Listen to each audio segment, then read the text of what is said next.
అందరికీ నమస్కారం.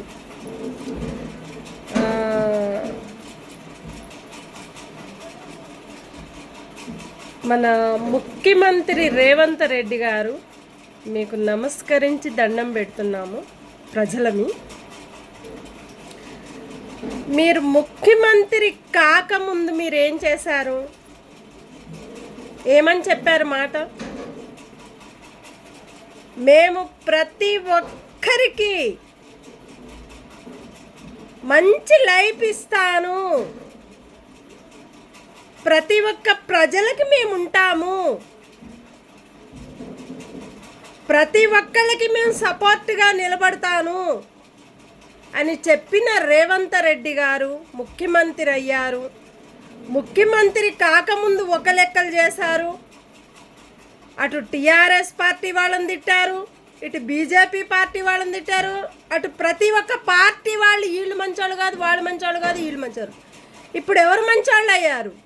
ముఖ్యమంత్రి రేవంత్ రెడ్డి గారు, మీరు సపోర్టు నీ అవసరాల కోసం వాడుకుంటున్నావా? నీ సపోర్ట్ అనేది, నీ గొప్పతనం అనేది, నువ్వు ప్రజలకి మాట ఇచ్చినవు. ఆ మాట దేనికని ఇచ్చినవు? అసలుకి నువ్వు ఇప్పుడు నేను డబ్బులు కట్టలేని పరిస్థితుల్లో ఉన్నావని గొప్పలు చెప్తున్నావు. అలాంటప్పుడు మీరు ముఖ్యమంత్రి ఎందుకు ఉండాలి? ఇక్కడ పక్కకు తొలగిపోండి. మీరు కానప్పుడు మీరు బయటికి వెళ్ళిపోండి.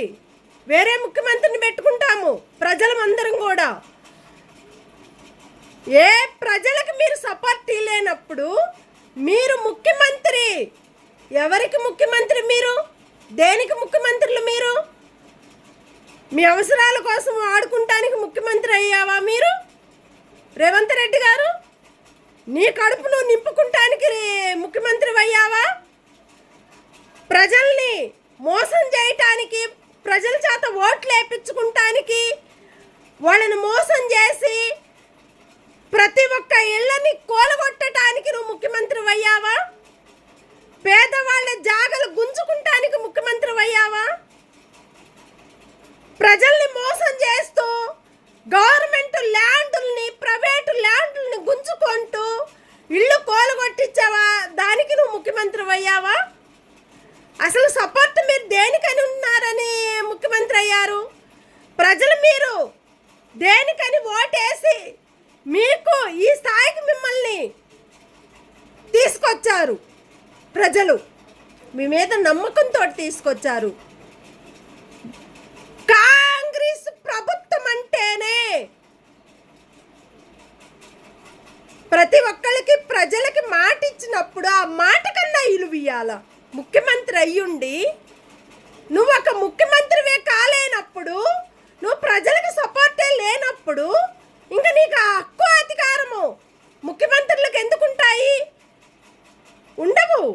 ముఖ్యమంత్రి అంటే ప్రాణాల్ని కాపాడేదే ముఖ్యమంత్రి అంటారు, ప్రజల్ని పట్టించుకునేదే ముఖ్యమంత్రి అంటారు, ప్రజల్ని మంచిగా చూసుకునేదే ముఖ్యమంత్రులు అంటారు, ప్రజలతో ఉండి ఆ ప్రజల బాధల్ని పట్టించుకునేదే ముఖ్యమంత్రి అంటారు.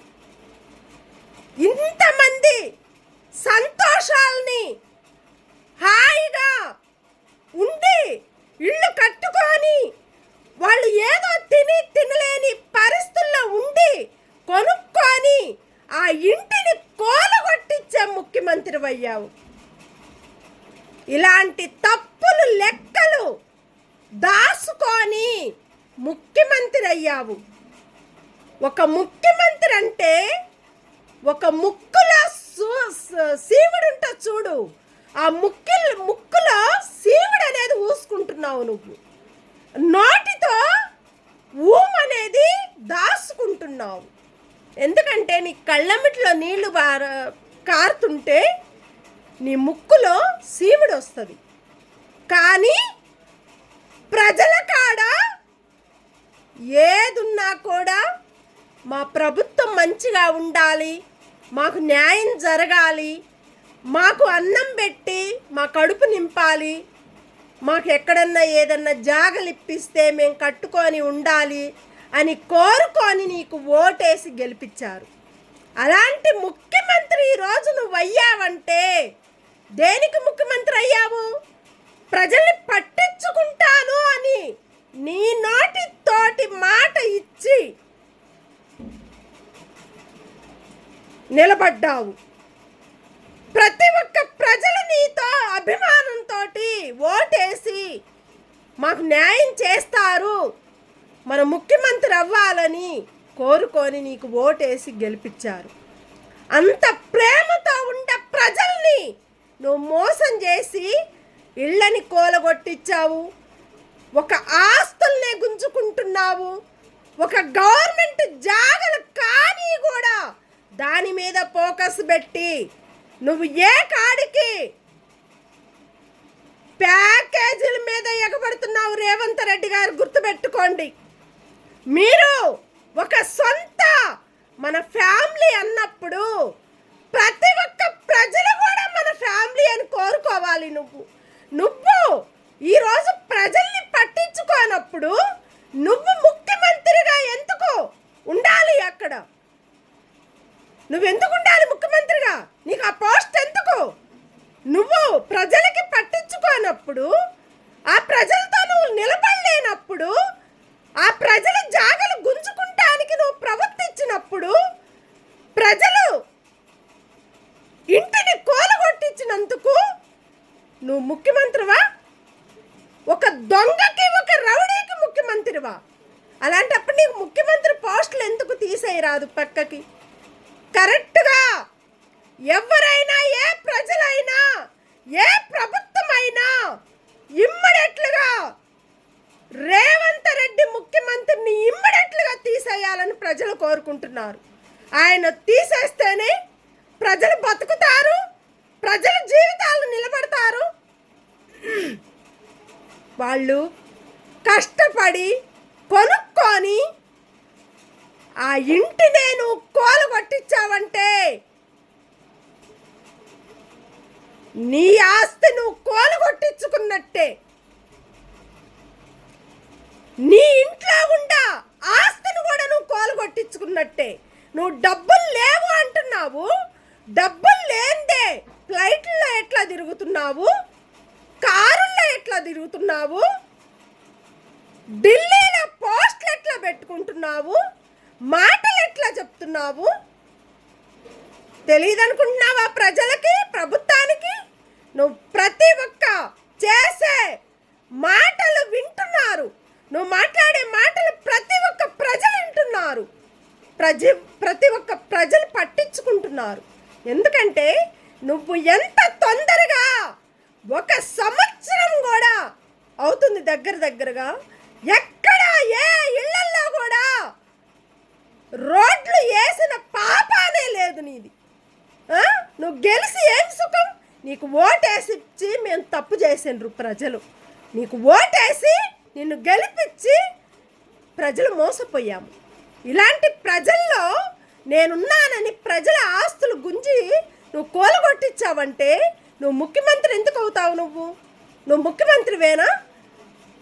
దొంగలకి ముఖ్యమంత్రివి నువ్వు, ఒక రౌడీలకు ముఖ్యమంత్రివి, పేదవాళ్ళ బతుకుల్ని మోసం చేసేదే ముఖ్యమంత్రివి నువ్వు, ప్రజల జీవితాలను నాశనం చేసేదే ముఖ్యమంత్రివి నువ్వు.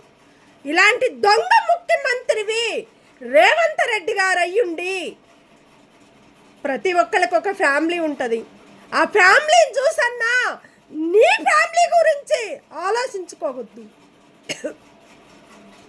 ప్రతి ఒక్క ఫ్యామిలీ గురించి ఆలోచించు, ప్రతి ఒక్క ప్రజల గురించి ఆలోచించు, ప్రతి ఒక్క ప్రభుత్వాల గురించి ఆలోచించు. ప్రతి ఒక్క కాలేజీలో పిల్లలు చదువుతున్నారు, స్కూళ్ళల్లో చదువుతున్నారు, మరి అక్కడ కూడా కరెక్ట్ సిస్టమ్ లేదు. అక్కడ గవర్నమెంట్ జాగలు కూడా ఒక గవర్నమెంట్ కాలేజీలకు ఇచ్చినప్పుడు వాళ్ళకి ఆ హక్కు అధికారము వాళ్ళకు ఉంటుంది. ఎవరికైతే ఆస్తిని ఇచ్చావో, ఆ ఆస్తి గవర్నమెంట్ ఒప్పచెప్పిందో ఆ పిల్లలకు ఉంటుంది, అది ఆ హక్కు అధికారము కాలేజీలకు ఉంటుంది. గవర్నమెంట్ జాగా, గవర్నమెంట్కి సపోర్ట్ కూడా కాలేజీలకు ఉంటాయి.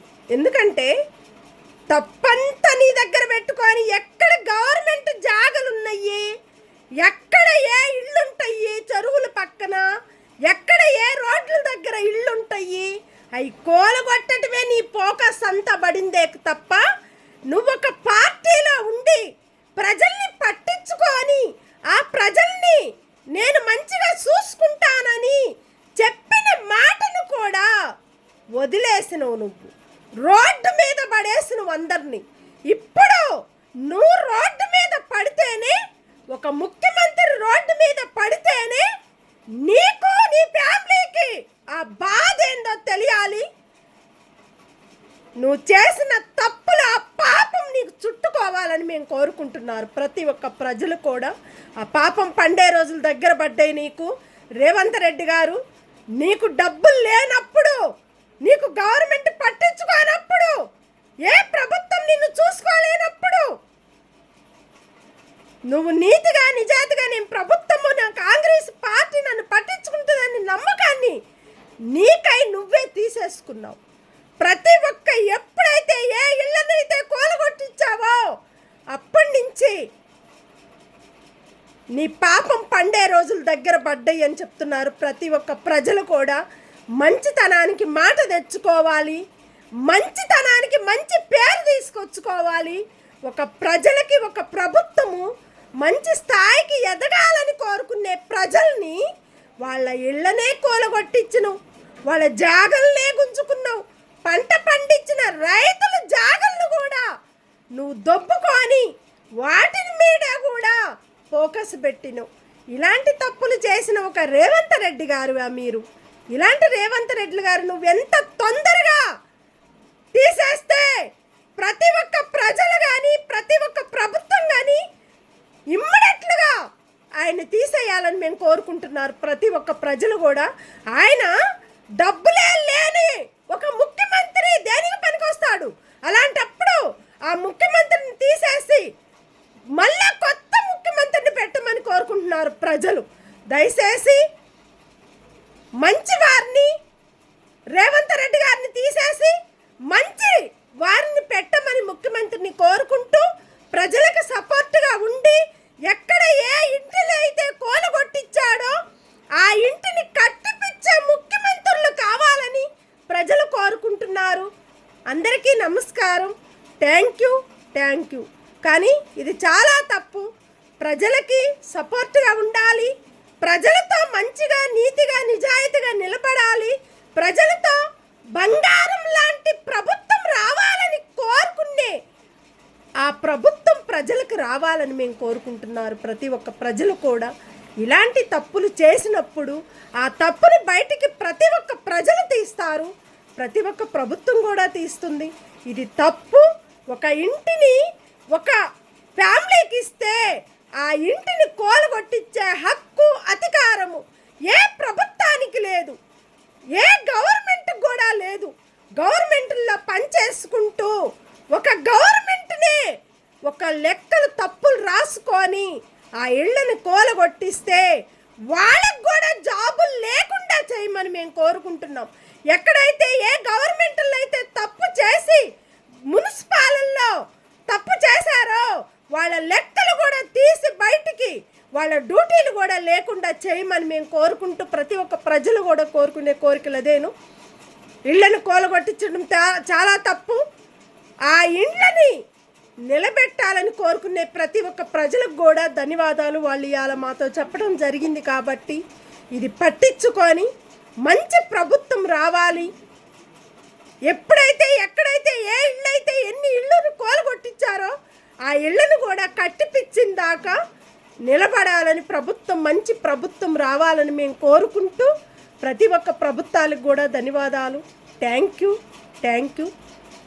కానీ నీతిగా నిజాయితీగా నిలబడే ప్రభుత్వాలే రావాలని మేము కోరుకుంటున్నాము. ప్రజలకి అన్నం పెట్టి వాళ్ళ కడుపు నింపి వాళ్ళ జాగల్ని వాళ్ళకి ఇచ్చేస్తే ఇంకా రుణపడి ప్రభుత్వానికి నమస్కరించి దండవలు పెడతారు. అక్క గౌరవమే మనకు కావాలి ప్రభుత్వానికి, ప్రజలకు. కానీ అలాంటి గౌరవం మనం తీసుకొచ్చుకోవాలి ప్రభుత్వాన్ని మేము కోరుకుంటూ ప్రతి ఒక్కళ్ళకు కూడా ధన్యవాదాలు. Thank you.